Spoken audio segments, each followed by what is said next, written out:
வெற்றிவேல் முருகனுக்கு. வடபழனி முருகர் கோயிலுக்கு வந்திருக்கும். உங்களை காணமட்டு தேடிக் கொண்டிருக்கிறார். நல்லா இருக்கு. அருகில் வரவும். பங்குனி உத்திரத்தை முன்னிட்டு முருகர் கோயிலுக்கு சிறப்பான தரிசனம். அது வடபழனி ஆண்டவன் கோயிலுக்கு அது திருப்பி சிறப்பான தரிசனத்தை போட்டு இன்னைக்கு தேவை ஏப்ரல் 1 முருகர் தினத்தோட ஆரம்பிச்சிடும். சிறப்பு. ஆமா, ஏமாற்றமே இருக்காது. கோடி பறக்குதடா சேர்த்து வேலும்படி ஏறுதடா வேலையா தாக்க தாக்க தாக்குமடா நோக்க நோக்க காக்குமடா பார்க்க பார்க்க பரவுமடா முருகையா.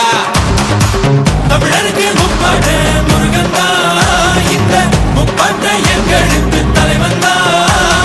நாட்டுக்குள்ள நடமாடி நாட்டுக்குள்ள முடிசூடி வீட்டுக்குள்ள வந்த எங்க வேலையா.